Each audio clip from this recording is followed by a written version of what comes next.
Hello friends, welcome to Chennai சமையல். நம்ம இன்றைக்கி பார்த்தீங்கன்னா வெஜ் ஷெஸ்வான் ஃப்ரைட் ரைஸ் எப்படி செய்கிறதுன்னு பார்க்க போகிறோம். இது வந்து ரொம்ப ஈஸியான டிஷ், இது ரொம்ப டேஸ்டான டிஷ். இது ரெஸ்டாரண்ட் ஸ்டைலில் எப்படி வீட்டிலே செய்யுதுன்னு பார்க்கலாம். இதுக்கு தேவையான பொருள்லாம் கீழே டிஸ்கிரிப்ஷன் பாக்ஸில் போட்டிருக்கேன், வேணுன்றவங்க பார்த்து தெரிஞ்சுக்கோங்க. வாங்க நம்ம வீடியோக்குள்ளே போகலாம்.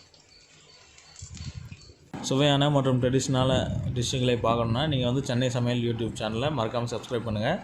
கூட வந்து பெல் ஐக்கானை ப்ரெஸ் பண்ணுங்கள். உடனே அப்டேட்டுகளை தெரிஞ்சுக்கோங்க. வாங்க வீடியோக்குள்ளே போகலாம். முதல்ல பார்த்தீங்கன்னா நான் ரைஸ் வேக வைக்கிறதுக்காக ஒரு பானையில் தண்ணி போட்டுக்கிட்டேன். அது கூட வந்து 2 ஸ்பூன் ஆயில் ஊற்றிக்கோங்க. தண்ணி கொதிக்கிட்டோம். அதுக்குள்ளே நம்ம வந்து அரிசி ஊற வச்சலாம். பாஸ்மதி ரைஸ் எடுத்துருக்கேன் நான். ஒரு 1/4 மணி நேரம் ஊறட்டும். ஊறினதுக்கப்புறமா தண்ணி கொதிச்சு வச்சு பாருங்கள். இப்போ வந்து அந்த ரைஸ் வந்து போட்டுடலாம். ரைஸ் போட்டோன்னே சிம்மில் போட்டுருங்க.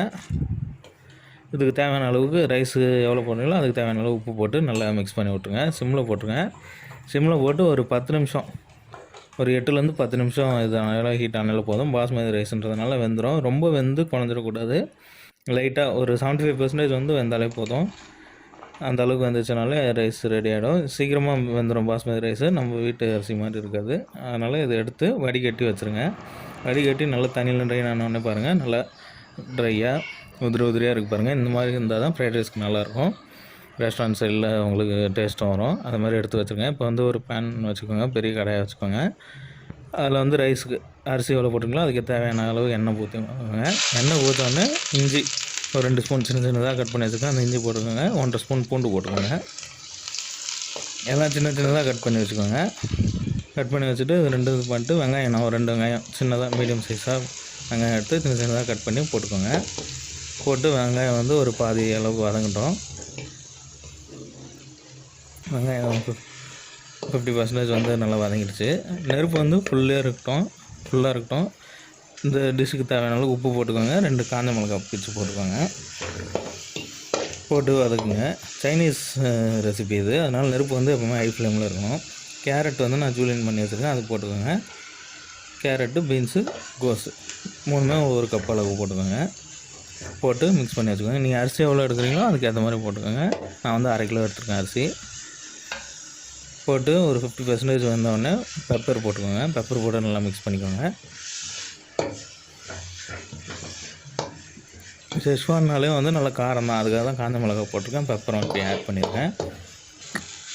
இப்போ வந்து பார்த்திங்கன்னா அந்த 3 நல்லா வதங்கிடுச்சு. கேரட்டு வதங்கிடுச்சு, பீன்ஸ் வதங்கிடுச்சு, கோஸும் நல்லா வதங்கிடுச்சு. இப்போ வந்து நாங்கள் குடமிளகா, கேப்சிகம் கொஞ்சம் பெருசாக வெட்டி வச்சுக்கோங்க, அது போட்டுக்கோங்க. கேப்சிகம் வந்து லாஸ்ட்டாக தான் போடணும். கேப்சிகம் ரொம்ப வந்துடக்கூடாது, லைட்டாக தான் வேகணும். அந்த கிறிஸ்பியாக இருக்கணும் கடிச்சு சாப்பிடும்போது. அதுக்கேற்ற மாதிரி எந்த ஸ்டேஜில் தேவையோ அந்த அப்போ வந்து நீங்கள் போட்டுக்கோங்க. கேப்சிகம் இப்போ வந்தவுடனே ஒரு 2 ஸ்பூன் வந்து டொமேட்டோ கெச்சப் ஆட் பண்ணியிருக்கேன் நான். போட்டு மிக்ஸ் பண்ணிக்கோங்க. அப்புறமா வந்து ஷெஸ்வான் சாஸ் ஒரு 4 ஸ்பூன் ஷெஸ்வான் சாஸ் போட்டுக்கோங்க. ஷெஸ்வான் சாஸ் வந்து இது வீட்டிலே செஞ்சது. இதோட ரெசிபியோட லிங்க் வந்து கீழே டிஸ்கிரிப்ஷன் பாக்ஸில் போட்டிருக்கேன். வேணுன்றவங்க பார்த்து வீட்டிலே ஷெஸ்வான் சாஸ் எப்படி செய்யுதுன்னு பார்த்துக்கோங்க. இப்போ ஷெஸ்வான் சாஸ் போட்டு நல்லா மிக்ஸ் பண்ணியாச்சு. இது கூட வினிகர் ஒரு 1/2 ஸ்பூன் அளவுக்கு போட்டுக்கோங்க. 1 ஸ்பூன் வந்து சுகர் போட்டுக்கோங்க. போட்டு நல்லா மிக்ஸ் பண்ணிக்கோங்க.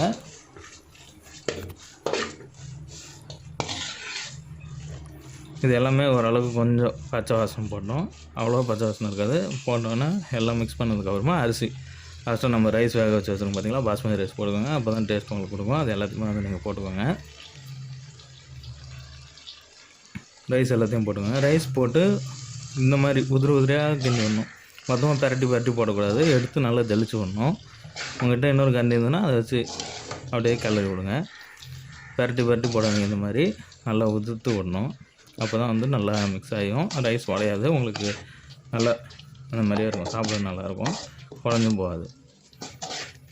பார்த்திங்கன்னா ஃபுல்லாக மிக்ஸ் ஆகிடுச்சு. இந்த அளவுக்கு இந்த மாதிரியே மிக்ஸ் பண்ணி விட்ருங்க. நீங்களும் மிக்ஸ் பண்ணி விட்டு கொத்தமல்லி தூவி இறக்கி சாப்பிட்டுங்க, சூப்பராக இருக்கும். இப்போ வந்து ஃபுல்லாக மிக்ஸ் ஆகிடுச்சு. இப்போ நெருப்பு வந்து மீடியம் ஃப்ளேமில் வச்சுட்டு கூட வந்து கொரியாண்டர் லீஃப் ஆட் பண்ணி கார்னிஷிங்க்கு போட்டுட்டு இன்னொரு வாட்டி நல்லா மிக்ஸ் பண்ணி விட்ருங்க. வெங்காயத்தலை இருந்ததுன்னா நீங்கள் வெங்காயத்தலை தான் போட்டுக்கலாம். எனக்கு வெங்காயத்தலை கிடைக்கல, அதனால் கொத்தமல்லி போட்டுருக்கேன். சைனீஸ்க்கு கொத்தமல்லி வராது, வெங்காயத்தலை தான் போடணும். ஸ்ப்ரிங் ஆனியன்னால அது போடணும். போட்டு நல்லா மிக்ஸ் பண்ணியாச்சு. இப்போ வந்து சூப்பராக ஷெஸ்வான் ஃப்ரைட் ரைஸ் ரெடி ஆகிடுச்சு. கண்டிப்பாக எல்லாம் ட்ரை பண்ணி பாருங்கள், விரும்பி சாப்பிடுவாங்க. இந்த வீடியோ உங்களுக்கு பிடிக்கும்னு நினைக்கிறேன். இந்த வீடியோ உங்களுக்கு பிடிச்சதுன்னா சென்னை சமையல் யூடியூப் சேனலை மறக்காமல் சப்ஸ்கிரைப் பண்ணுங்கள். Meet you next video.